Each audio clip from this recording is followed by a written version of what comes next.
Assalamualaikum warahmatullahi wabarakatuh. Allahu akbar, Allahu akbar, Allahu akbar, Allahu akbar, Allahu akbar,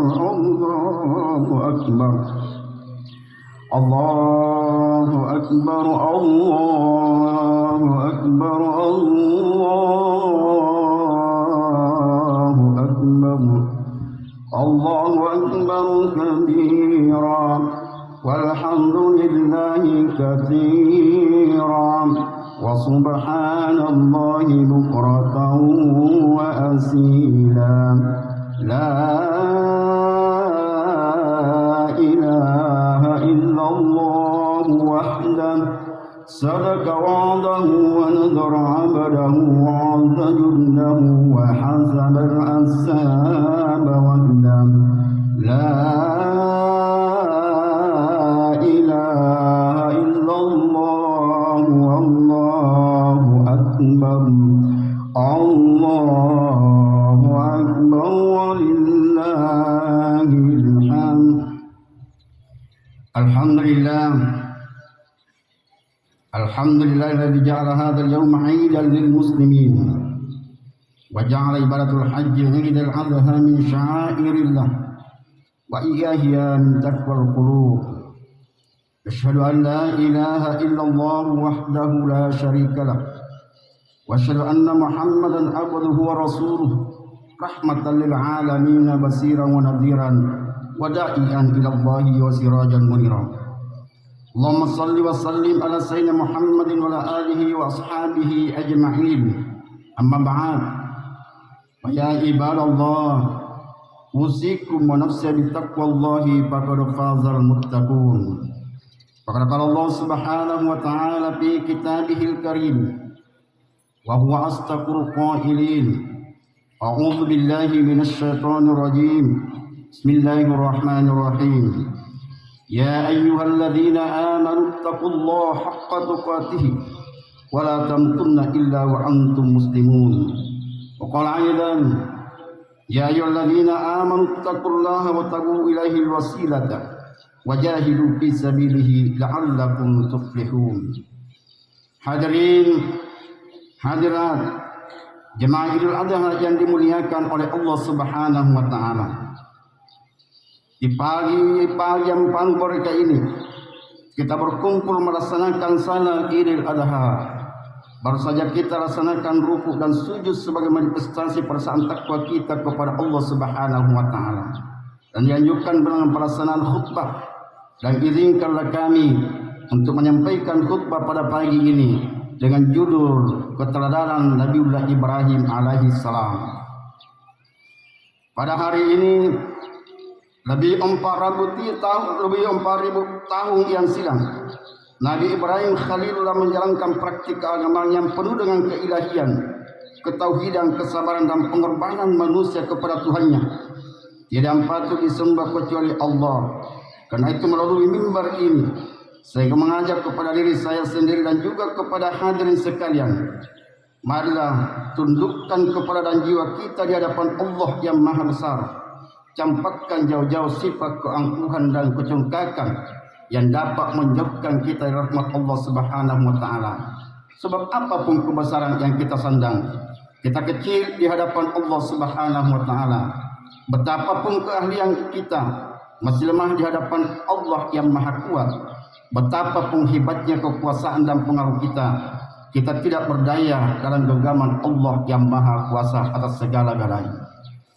Allahu akbar, Allahu akbar, Allahu akbar walillahil hamd. Idul Adha juga dikenal dengan namanya hari-hari raya haji, di mana sebagian kaum muslimin dan muslimat dari seluruh dunia menunaikan ibadah haji di Makkahul Mukarramah. Yang paling penting, mereka semua wukuf di Arafah. Mereka semua memakai pakaian serba putih dan tidak berjahit yang disebut dengan pakaian ihram, melambangkan persamaan akidah dalam pandangan hidup mempunyai tatanan nilai, yaitu nilai persamaan dalam segi bidang kehidupan. Tak dapat dibedakan antara mereka. Semua merasa seraya, sama-sama mendaratkan diri kepada Allah Subhanahu wa taala Maha Perkasa, sambil bersama-sama membaca kalimat talbiyah, labbaik Allahumma labbaik, labbaik la syarika laka labbaik, innal hamda wan ni'mata laka wal mulk la syarikalah. Yang artinya, aku datang memenuhi panggilanmu ya Allah. Aku datang memenuhi panggilanmu ya Allah. Aku datang memenuhi panggilanmu. Tiada sekutu bagimu. Aku datang memenuhi panggilanmu. Sungguh segala puji, nikmat dan segala kekuasaan milikmu. Tiada sekutu bagimu. Di samping Idul Adha dinamakan hari haji, juga dinamakan Idul Kurban, yang mempunyai arti secara fisik adalah menyembelih binatang yang hendak dikurbankan dengan niat mendekatkan diri kepada Allah Subhanahu wa taala, yang disyariatkan tanggal 10 Zulhijjah, 11, 12 sampai 13 Zulhijjah, yang dikatakan hari tasyrik. Secara non fisik, makna kurban adalah menyembelih sifat-sifat kebinatangan yang melekat pada pribadi kita masing-masing. Yang akhirnya akan lahir individu baru, akan lahir keluarga baru, bahkan akan lahir tatanan masyarakat baru yang akan memunculkan baldatun thayyibatun wa rabbun ghafur, mampu kita wujudkan dengan izin Allah Subhanahu wa taala. Hadirin dan hadirat sidang jemaah Idul Adha yang dimuliakan oleh Allah Subhanahu wa taala. Masalah pengorbanan dalam barang sejarah kita diingatkan beberapa peristiwa yang dilakukan oleh Nabiullah Ibrahim beserta keluarganya Ismail dan Siti Hajar. Ketika Nabi Ibrahim diperintahkan oleh Allah Subhanahu wa taala untuk menempatkan istrinya Hajar bersama Nabi Ismail putranya yang saat itu masih menyusui. Mereka ditempatkan di suatu lembah yang tandus gersang, tidak tumbuh sebatang pohon apapun. Lembah itu demikian sunyi dan sepi, tidak ada penghuni seorang pun.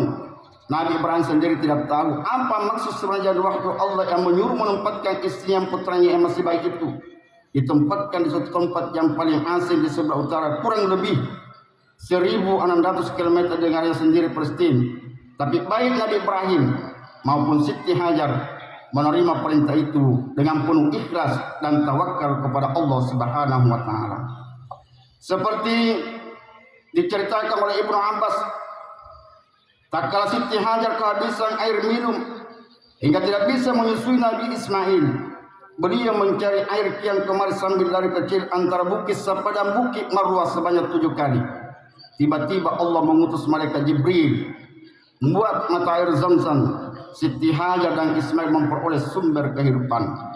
Lembah yang dulunya gersang itu mempunyai persediaan air yang berlimpah-limpah, yang menarik dan mendatangkan manusia berbagai macam pelosok, terutama para pedagang, ke tempat Siti Hajar dan Nabi Ismail untuk membeli air.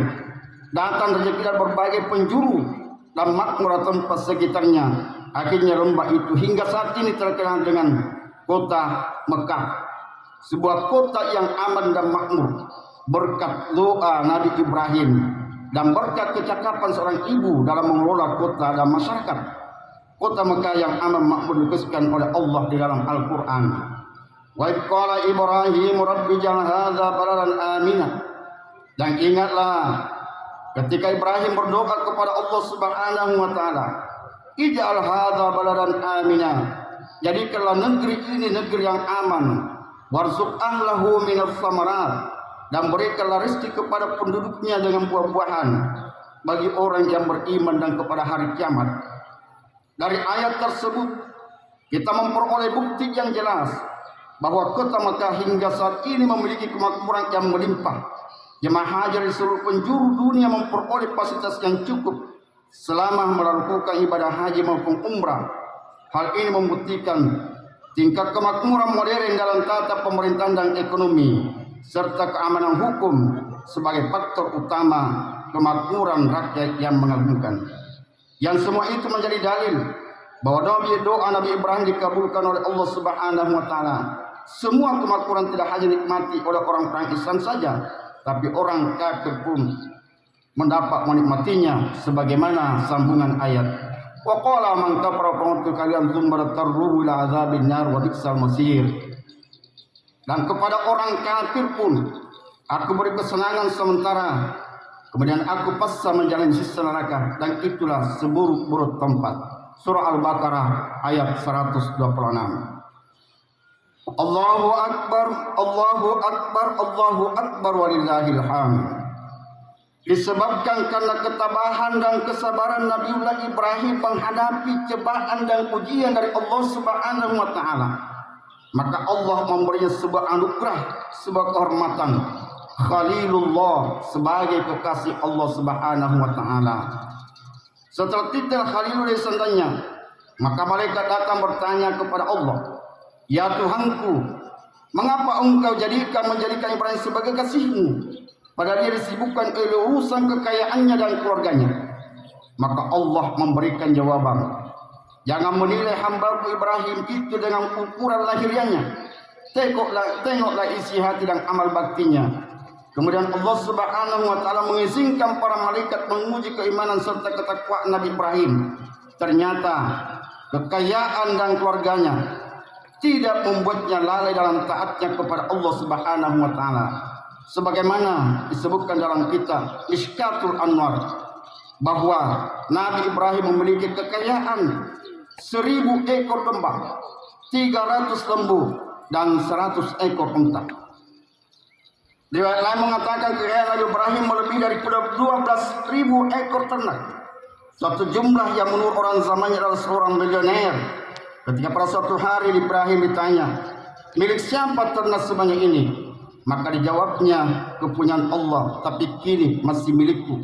Sewaktu bila Allah menghendaki, aku pun serahkan semua. Jangankan cuma ternak, bila Allah meminta anak kesayanganku pun, niscaya aku akan serahkan juga ke Allah."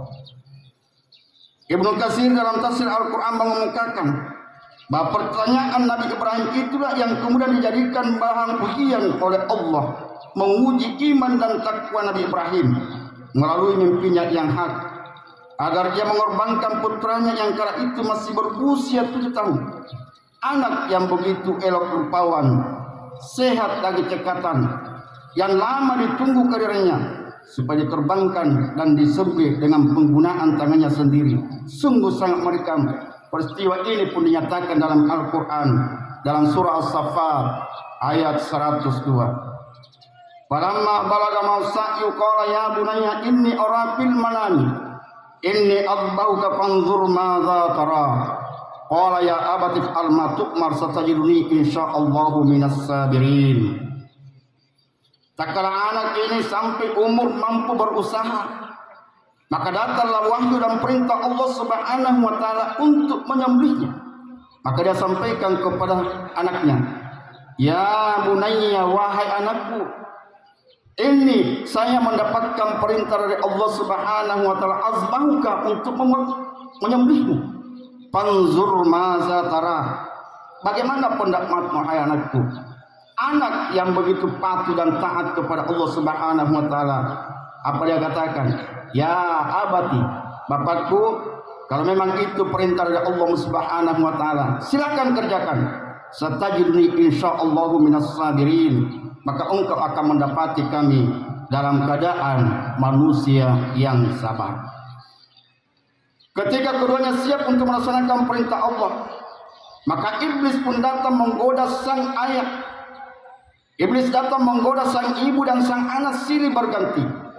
Akan tetapi Nabiullah Ibrahim dan Siti Hajar dan Ismail tidak tergoyang dengan bujuk rayuan iblis yang menggoda agar membatalkan niatnya. Bahkan Siti Hajar pun mengatakan, "Jika memang benar perintah Allah, aku pun siap untuk disembelih sebagai ganti Ismail." Mereka melempar dengan batu, mengusirnya pergi, dan iblis pun lari tunggal langgang. Dan ini kemudian menjadi salah satu rangkaian ibadah haji, yaitu melempar jumrah ula usta dan akabah yang dilaksanakan oleh jemaah calon haji yang berada di Mina. Allahu Akbar, Allahu Akbar, Allahu Akbar walillahil hamd. Setelah sampai di suatu tempat dalam keadaan tenang, Ismail berkata kepada ayahnya, "Ayahku, harap kaki dan tanganku diikat supaya aku tidak dapat bergerak leluasa sehingga menyusahkan ayah. Hadapkan mukaku ke tanah supaya tidak melihatnya, sebab kalau ayah melihat nanti akan merasa kasihan. Lepaskan bajuku agar tidak terkena darah yang nantinya menimbulkan kenangan yang menyedihkan. Asalah tajam pisau ayah agar penyembelihan berjalan singkat, sebab sakaratul maut sangat dahsyat. Berikan baju kepada ibu untuk kenang-kenangan, serta sampaikan salamku kepadanya supaya dia tetap sabar. Jangan ceritakan bagaimana ayah mengikat tanganku. Jangan izinkan anak-anak sebayaku datang ke rumah agar kesedihan ibu tidak terulang kembali. Dan apabila ayah melihat anak-anak sebayaku, janganlah terlampau jauh untuk perhatikan. Nanti ayah akan bersedih." Nabi Ibrahim pun menjawab, "Baiklah anakku." Setelah Ismail putra tercinta diterantangkan di atas buah batu dan pisau pun diletakkan di atas lehernya, Ibrahim pun menyembelih dengan menekun pisau itu kuat-kuat, namun tidak mempan, bahkan tergores pun tidak. Pada saat itu Allah membuka dinding yang menghalangi pandangan malaikat dari langit dan bumi, serta tunduk dan sujud kepada Allah Subhanahu wa taala. Takjub menyelesaikan keduanya. Dialah hambaku itu rela dan senang hati menyembelih anaknya sendiri dengan pisau karena semata-mata untuk memperoleh kerelaan. Sementara itu Ismail berkata, "Ayah, bukalah ikatan tanganku agar Allah Subhanahu wa taala tidak melihatku dalam keadaan terpaksa, dan letakkan pisau itu di leherku supaya malaikat menyaksikan putra Khalilullah Ibrahim tak dan patuh kepada perintahnya." Ibrahim mengabulkan, lantas membuka ikatan dan menekan pisau itu dengan kuat-kuat, namun lehernya tidak apa-apa. Bahkan ditekan pisau itu terbalik dan tajam berada di bagian atas. Ibrahim mencoba memutuskan memotongkan pisau itu ke sebuah batu. Ternyata batu yang begitu keras terbelah. Lantas dia mengatakan, "Hai pisau, engkau sanggup membelah batu, tapi kenapa tidak sanggup memotong leher?" Kata Ibrahim, dengan izin Allah Subhanahu wa taala, pisau itu menjawab, "Anda katakan potonglah, tapi Allah mengatakan jangan potong. Mana mungkin aku memerintahmu wahai Ibrahim, jika akibatnya akan durhaka kepada Allah Subhanahu wa taala." Dan pada saat itu Allah memerintahkan Jibril untuk mengambil seekor kibas dari surga sebagai gantinya. Dan Allah berseru dengan firman-Nya, "Hentikanlah perbuatan itu dan teruskanlah pengorbanan terhadap Anda." Allah telah ridha ayah dan anak mengesahkan tawakal mereka serta imbalan keikhlasan mereka. Allah mencukupkan dengan penyembelihan seekor kibas sebagaimana disampaikan dalam surah As-Saffat ayat 107 sampai 110. "Wa fadainahu bidzubrin adzim." Dan kami tebus anak itu dengan seekor sembelihan yang besar. "Wa tarakna 'alaihi fil akhirin." Dan kami abadikan untuk Ibrahim pujian dalam kalangan orang-orang yang kemudian. "Salamun ala Ibrahim." Kesetelan dilimpahkan atas Ibrahim. "Wa kadzalika najzil muhsinin." Demikian kami memberikan balasan kepada orang-orang yang berbuat baik.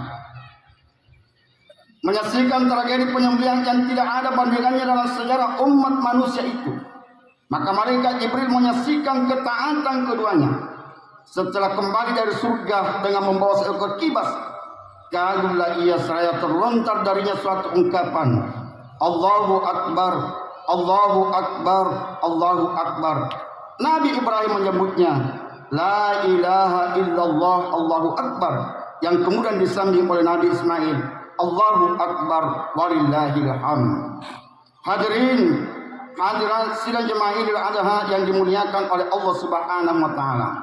Inilah sejarah kurban hari raya kurban yang kita peringati pada pagi hari ini. Allah Maha Pengasih lagi Maha Penyayang. Kurban yang diperintahkan kepada kita tidak usah anak kita, tidak usah dengan apa yang namanya anak, tapi cukup kita mengorbankan harta kita untuk menyembelih binatang. Cukuplah kita semuanya memotong harta penghasilan kita untuk melaksanakan nilai keikhlasan, menunaikan zakat harta dan zakat mal, memotong sedikit waktu kita untuk salat 5 waktu, dan juga menunda sebentar waktu makan kita untuk berpuasa. Kita tak mampu melaksanakan, dan semuanya itu merupakan banyak dosa dan pelanggaran yang kita kerjakan yang membuat kita jauh dari rahmat dan ampunan Allah Subhanahu wa taala. Hikmah yang dapat diambil dari pelaksanaan salat Idul Adha adalah hakikat manusia adalah sama, yang membedakan hanya takwanya.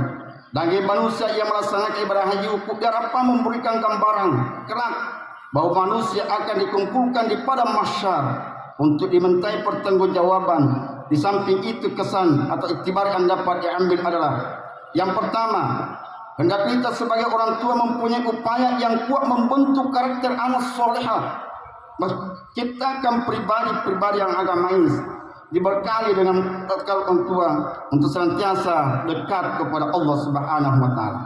Kemudian yang kedua, perintah dan ketentuan yang telah digariskan oleh Allah Subhanahu wa taala harus kita laksanakan. Harus kita sambut dengan kata sami'na wa ata'na. Kami mendengarkan dan kami patuh dan taat.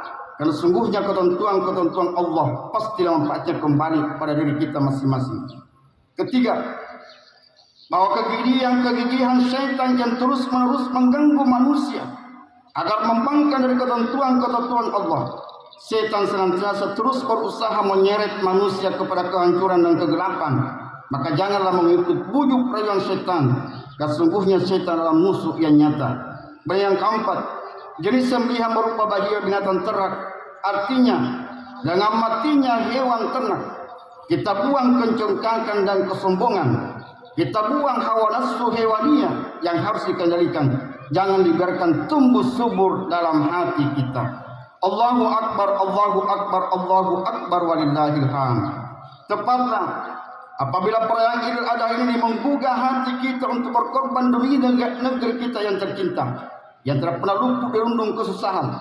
Sebab pengorbanan Nabiullah Ibrahim alaihissalam yang paling besar dalam sejarah umat manusia, itulah yang membuat Ibrahim menjadi seorang nabi dan rasul yang besar dan mempunyai arti yang besar. Barakallahu li wa lakum fil Qur'anil azim wa nafa'na wa iyyakum bima fihi minal ayati wa dzikril hakim. Wa taqabbala minna wa minkum tilawatahu innahu huwas samiul alim. Fastaghfiru ya fawsal mustaghfirin wa ya najatat taibin.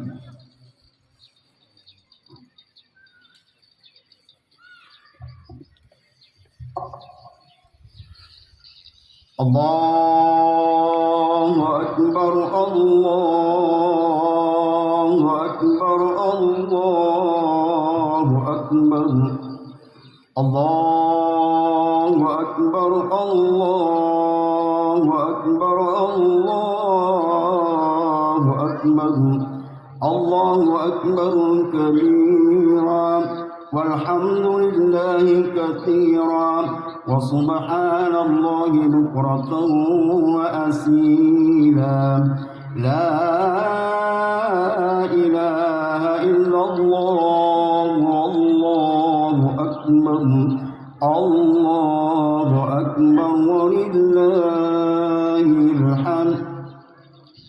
Alhamdulillah, alhamdulillahilladzi anzala ala abdil kitaba wa lam yaj'al lahu iwaja.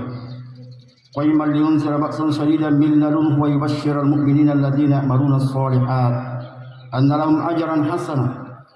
Asyhadu an la ilaha illallah wahdahu la syarika lah wa asyhadu anna sayyidana wa nabiyyana Muhammadan abduhu wa rasuluh. Allahumma salli wa sallim ala sayyidina Muhammadin wa ala alihi wa sahbihi ajma'in. Amma ba'd. Ayyuhal muslimun al-hadirun, usikum wa nafsi bitaqwallahi faqad fazal muttaqun. Wa alamu anna Allah subhanahu wa ta'ala amarakum bi amrin bada fihi bi nusratin nusrati bi kusi faqala ta'ala inna Allaha wa malaikatahu yusalluna 'alan nabi ya ayyuhalladzina amanu sallu 'alaihi wa sallimu taslima. Allahumma salli ala sayyidina Muhammad wa ali Muhammad kama sallaita ala sayyidina Ibrahim wa ali Ibrahim fil 'alamin innaka Hamidum Majid. Allahumma ighfir lil muslimina wal muslimat wal mu'minina wal mu'minat al ahya'i wal amwat innaka sami'un qaribun mujibud da'wat wa ya qadiyal hajat. Allahumma rabbana zalamna anfusana wa illam taghfir lana wa tarhamna lanakunanna minal khasirin. Rabbana afriq alaina sabran wa tawaffana muslimin.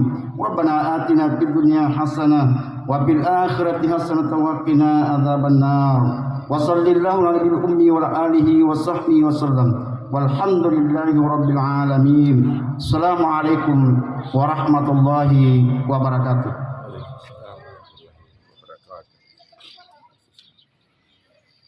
Ay, dale, no. Oke, saya segini ya. Terima kasih.